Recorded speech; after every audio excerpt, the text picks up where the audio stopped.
Wyoming Territory, 1883.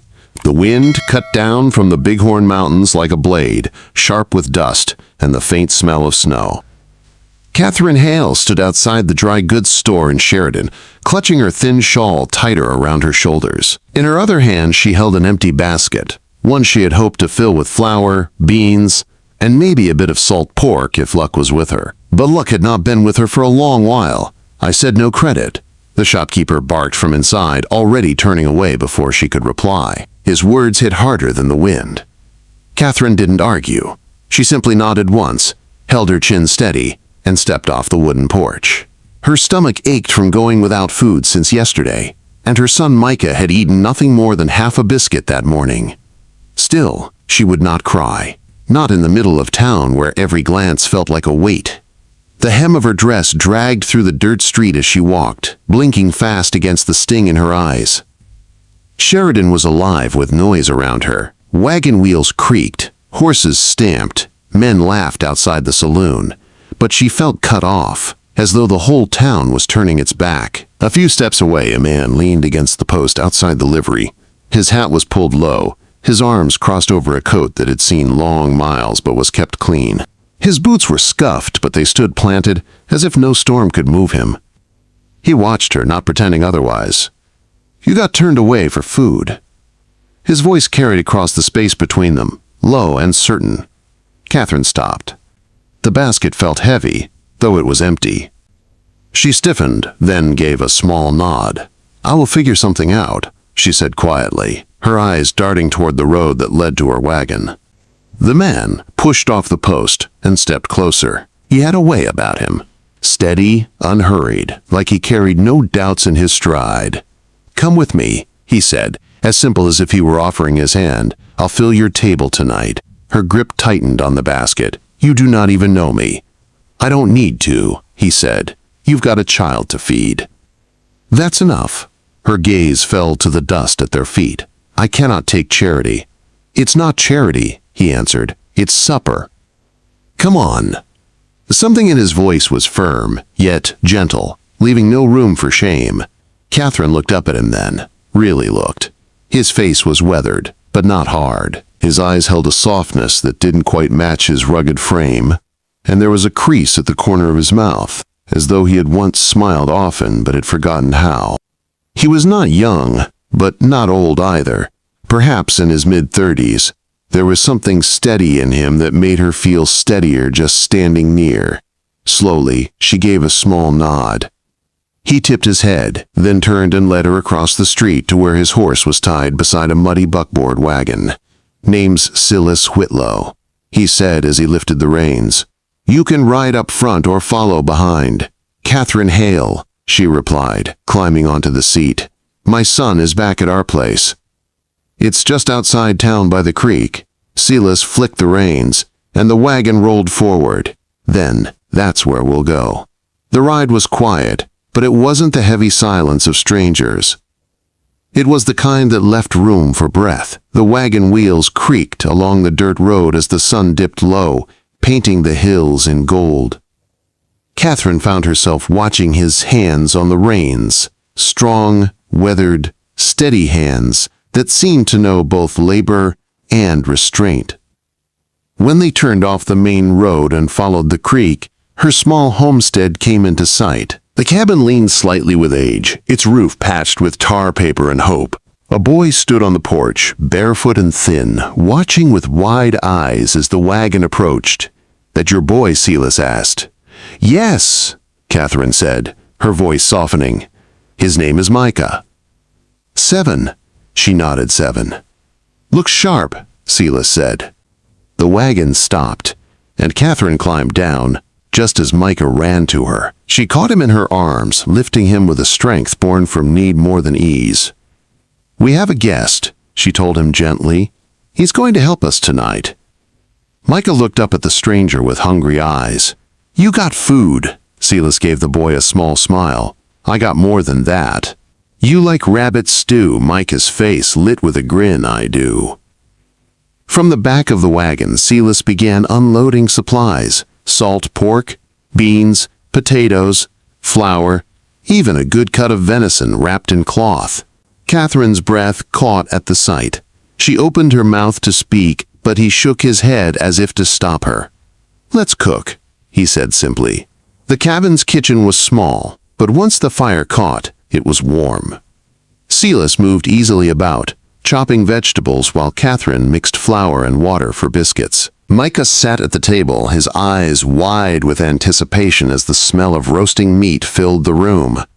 "You cook like a ranch wife," Catherine said after watching him work with quiet skill raised on a ranch. Celas replied, "My ma died when I was 16. Learned what I had to," she nodded slowly, stirring the pot. "Your father, gone before I can remember," he said, his eyes on the stew. "Any family now?" Catherine shook her head. "Just me and Micah." He didn't ask about her husband, and she didn't offer. Some stories were too heavy to share on the first night. But as the pot bubbled, and the smell of stew filled the cabin, laughter stirred where it hadn't been in weeks. Micah ate with the hunger of a boy finally given a feast, and Catherine's heart ached watching him smile again. Later, after supper was cleared away and Micah tucked into bed, Catherine stepped onto the porch. The night was clear, the stars sharp against the dark sky. Celas stood at the rail, arms crossed, eyes turned upward. "Thank you," she said quietly. He looked over at her. "Anytime. You didn't have to do this. I wanted to." "You're kind," she whispered. He shrugged. "I don't know about that." "You are," she said firmly. "It's been a long time since someone showed us kindness." He met her eyes, and for a moment the silence between them felt like a promise. "It doesn't have to be the last time," he said. Her heart beat faster. Not from fear, but from something she thought she had lost years ago.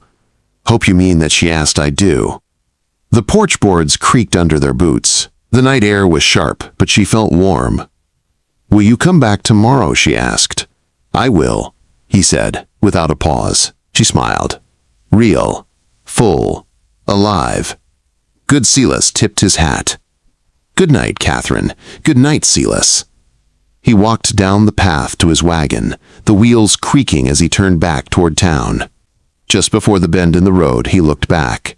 She was still there, standing on the porch, watching him go, waiting for him to return. The next morning came with frost across the cabin windows and a pale rose sky above the hills. Catherine moved quietly through the small room, adding a log to the fire, while Micah still slept under his quilt. She set oats to boil, but her thoughts kept drifting to the wagon tracks outside. A single set of hoofprints pressed deep in the frozen lane, leading away toward Sheridan. She stood on the porch with her shawl pulled tight, studying them as though they were a letter left behind. By mid-morning, she heard hooves again. Slow, steady, deliberate. Her heart beat a little quicker. She wiped her hands on her apron as Celas rode into the yard, his coat buttoned high against the cold. He dismounted and tied his reins, meeting her eyes like a man who already knew his welcome. "You found your way back," Catherine said. "I did," Celas replied. Roads rougher past the creek, but the horse didn't mind. She stepped aside from the door. "Come in, if you're not in a rush." "Not in any particular one," he said, following her inside and setting his hat by the hearth. Micah looked up from the corner where he was playing with a small block of wood. His face lit in quiet recognition. Catherine touched his shoulder gently. "You remember Mr. Whitlo?" "Yes, ma'am," Micah answered quickly. Celas gave a slow nod. "Morning, son. You help your mama with the chores?" "Yes, sir. I carry wood. Feed the hens, too." "That's good work," Celas said, not talking down to him. "Just plain cabin this size doesn't run itself." Catherine poured hot water into a basin. "There's fence down out back. A deer broke through last week. I can take a look if you've got spare wire," Celas offered, already rolling up his sleeves. Her surprise showed, though she tried to hide it. "I've some rolled under the lean-to. Then I'll get started before the ground hardens more," he said, glancing out the window at the pale winter sun. While he worked, Catherine sat near the window with her sewing basket. She patched Micah's shirts, pausing now and then to watch Celas move along the broken fence line. He worked quietly, each motion steady, purposeful. He didn't fidget, didn't grumble, just did what needed doing. Something about that steadiness filled the air inside the cabin with a peace she hadn't known in years. By midday, the fence stood straight again. Celas came in with dirt on his boots and a scrape across his forearm. He didn't mention it. Catherine handed him a plate with last night's biscuits and slices of ham she'd saved. He sat near the fire to eat, stretching his long legs out across the floor. "You've got good land here," he said, glancing around the cabin. Water close by, trees for shelter. "It was my husband's," she said softly, eyes on her sewing. "We came from Kansas 5 years back. He built the beams with his own hands." Celas grew quiet. "He passed here." She nodded once 2 winters ago. Fever took him fast. The silence that followed wasn't empty. It held weight, but not the kind that pressed her down. Instead, it felt like the quiet of someone who understood loss and respected its shape. "I buried my mother near Laramie," Celas said after a moment. "She liked the wind there. Said it kept her honest." Catherine looked up. "And your father?" "Gone before I can remember. After Ma, it was just me." Her hand paused on the fabric. "You've been alone a long time." He shrugged slightly. "Took work where I could. Drove cattle north, built rail grade, rode dispatch. Never stayed long anywhere." "Are you planning to stay now?" she asked carefully. Celas met her eyes. "Any reason I shouldn't?" She shook her head slowly. "No reason I can think of that afternoon." He rode into town for supplies. Catherine walked him out to his horse. "You don't owe us anything," she told him. "I know," he said simply. "That's not why I'm coming back." Her hand lifted without thought, brushing a bit of dust from his coat collar. "Then I'll be here." He nodded once, mounted, and rode down the lane. This time she watched until he disappeared beyond the bend in the creek. By late afternoon he returned, wagon wheels cracking the thin ice in the ruts. He carried a crate down from the bed. "Found window glass," he said. "Traded a pair of stirrups for it. Fellow at the smithy owed me." Catherine's eyes widened. "I'll keep it wrapped till spring. No sense fixing pains while the ground's frozen." "I brought oilcloth too," he added. "Might keep the cold out. For now?" Micah ran from inside, hair sticking up unevenly. "I finished the kindling," he said proudly. "You haul it yourself?" Celas asked. "Yes, sir." Dragged it in a sack. "Next time, twist the top and tie it off. Stops it from catching," Celas said, his voice easy. Micah nodded quickly, absorbing every word. Catherine noticed the way her boy stood straighter, as though wanting to prove himself. She also noticed the warmth in her chest at seeing it. That night, the 3 of them ate stew stretched thin with turnips, but Micah laughed more than he had in months. After supper, Catherine stitched by the fire while Celas worked on an old harness from the lean-to, his knife cutting leather with slow precision. The silence between them had changed. It wasn't the quiet of strangers anymore. It was the hush of people learning to belong in the same room. Catherine glanced at him across the lamplight. "You ever think of settling down somewhere for good?" He didn't look up from the strap. "I did once. North of Cheyenne. But the landowner ran out of gold and promises. Sold the place out from under me." She nodded. Trust is built in the space between words. His hands paused. He looked up at her, eyes steady. "And you? You ever want someone beside you again?" She swallowed, her needle trembling between her fingers. "I thought about it, but thinking and trusting are different things." He leaned forward slightly. "Then I'll say this plain. I'm not here to pass through. I'll stay if you'll have me." The fire cracked. The cabin walls seemed to hold their breath. Catherine's heart pounded, not from fear, but from something she had nearly forgotten. Hope. Snow began to fall heavy the next day, trailing down from the gray Wyoming sky without hurry. By noon, it covered the ground, softening every sound until the world outside the cabin seemed wrapped in silence. Catherine stood on the back stoop with her shawl drawn tight, watching Celas split kindling in the yard. His coat was soaked with snow, his breath a white cloud, but his movements never slowed. "You'll catch your death," she called softly. He set the wood down and brushed the snow from his sleeves. "I've had worse from a mountain spring. This is soft weather." She smiled faintly, shaking her head. "You speak like a man who's known many places. Enough to know the wind sounds different in each," he said, then carried the wood inside. The cabin grew warm quickly, filled with the crackle of fire and the smell of stew simmering on the stove. Micah sat near the hearth, carving a stick into the shape of a bird, his face bright with concentration. Celas crouched beside him, watching. "You ever seen a snowshoe rabbit?" he asked. Micah shook his head. "They turn white when the snow comes.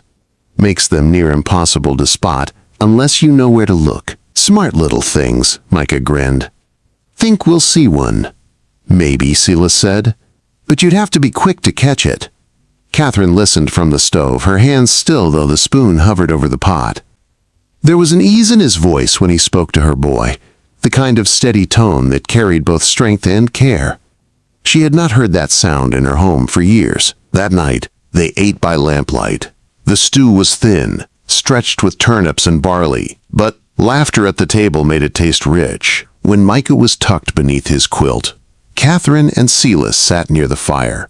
She folded shirts in her lap while he worked at the old harness, his knife pressing new life into cracked leather. "You ever think about what comes next?" she asked quietly. "Not in the way most folks do," he said, still working. "What way then?" "I don't make plans past the next sunrise. Keeps the ground steadier under me." Her hands paused on the fabric. "You ever want something steadier than that?" For a long moment, the only sound was the crack of the fire. Then he set the strap aside and looked at her. "I might, if it came quiet and sure. If it didn't ask for more than I had to give her heartbeat quick and strong." "Do you think you found that here?" He didn't answer at once. His eyes moved over the small cabin, the patched roof, the worn boards, the boy sleeping under a thin quilt, and then back to her. "I think I found something worth holding on to," he said. She rose and crossed the room, sitting near enough that their knees almost touched. "There's room here," she whispered. "Not just in the cabin, but in our lives." He reached out slowly, his calloused fingers brushing hers with care. "Then I'd like to stay. Not for the night. For good." Catherine swallowed hard, her throat tight with tears she didn't hide. This time Micah's old enough to remember what it means when someone leaves. "I won't promise him anything that won't be kept." Celas's grip tightened, sure and steady. "Then I promise him this. I'll be here. I'll work this land, and I'll shape a life with you both." She pressed her hand against his, her voice breaking but strong. "Then stay." He drew her gently into his arms. For the first time in years, Catherine let herself lean against another, the weight of sorrow lifting into something new. Hope. That spring, Celas built a new chicken coop with Micah, teaching him how to square corners and test a beam's strength by feel. He planted corn alongside Catherine, repaired the roof, and added a second-hand rocking chair by the hearth. In June, they married under the cottonwoods by the creek. Catherine wore her mother's brooch. Micah held the ring cut from a silver coin Celas had carried since his trail days. And the preacher rode out from town. There was no music, but they danced anyway, barefoot in the grass, laughing under the Wyoming sky. By winter, the pantry was full, the roof held strong, and the cabin was warmer than it had ever been. Micah had grown taller, stronger, his cheeks full, and his laughter easy. He called Celas Pa, without being asked. Sometimes at night, Catherine and Celas sat together on the porch, her hand tucked into his, both watching the land settle into sleep. He didn't speak much, but he didn't need to. She understood him now the way one understands the shape of wood beneath the hand or the sound of wind carrying old stories. And when he bent his head to press a kiss to her temple, she closed her eyes, knowing this was not the end of their story. It was the beginning of all the rest.